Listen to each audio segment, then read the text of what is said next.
done. That's wonderful. Awesome. I have the great privilege of delaying your celebration by 10 minutes. So this is a wonderful opportunity for me to share a couple of things.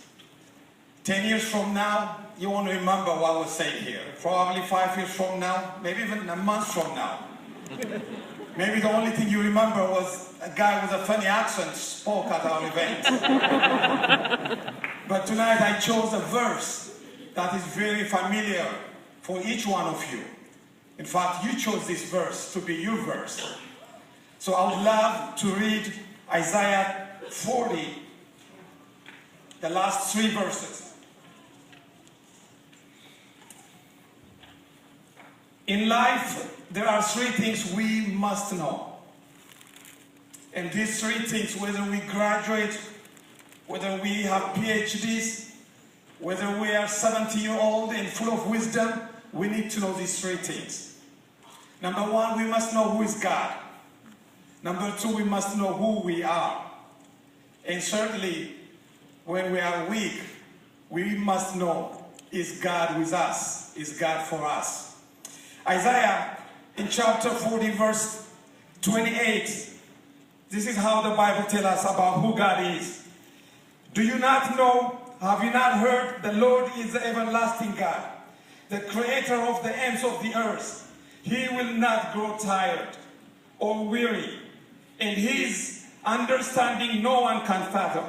He gives strength to the weary and increases the power of the weak. That's our God. He is awesome. He will never change. He will remain to be awesome. So this is the God we follow. This is the God we love. This is the God we will serve. When we come and find about ourselves, we need help. In verse 30, it tells us who we are. Even youths grow tired and weary, and the young men stumble and fall. So we need help. We cannot do it by ourselves. So is there any hope? That awesome God, is he going to help us if we call his name? In verse 31, the Bible reminds us, but those who hope in the Lord will renew their strength. They will soar on wings like eagles. They will run and not grow weary. They will walk and not be faint. With God, we will be strong. With God, we can get up. With God, we can be strong. So the Bible reminds us we must wait upon the Lord, and he will make us strong. And the Bible, of all things, he chose an eagle to be our example.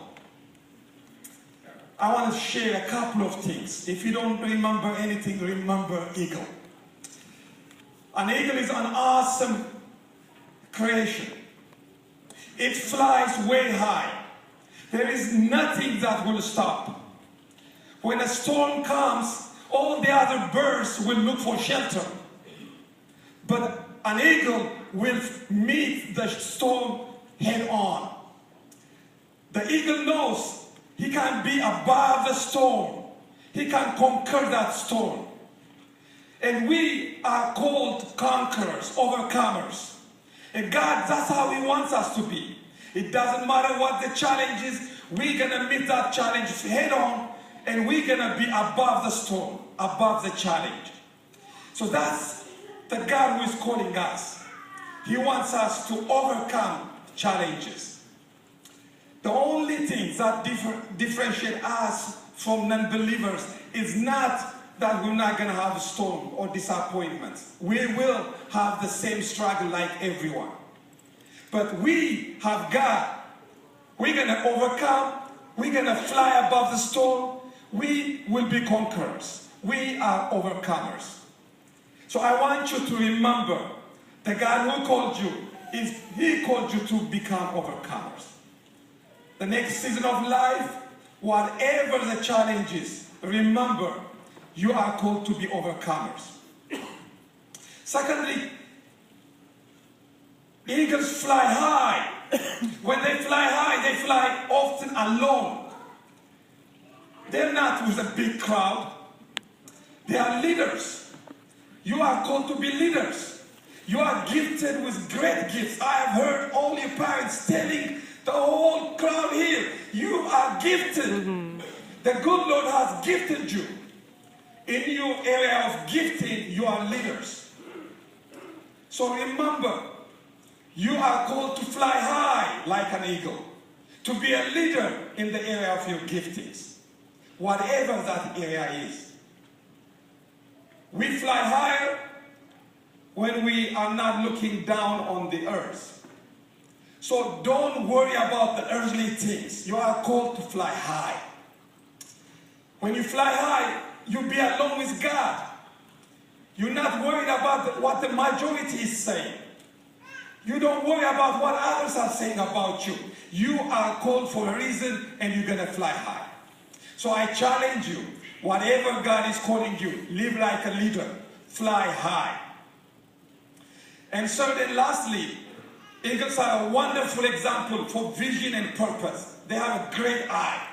So I challenge you that you would see what God has called you, and that you will live purposefully in every aspect of life. So I pray that you will be different, you think different, that you know your God, that you get hold of Him every day, and you finish the plan and purpose for which God created you. The whole world is waiting. Mom and Dad, we're waiting. So go do it. May God bless you. Congratulations.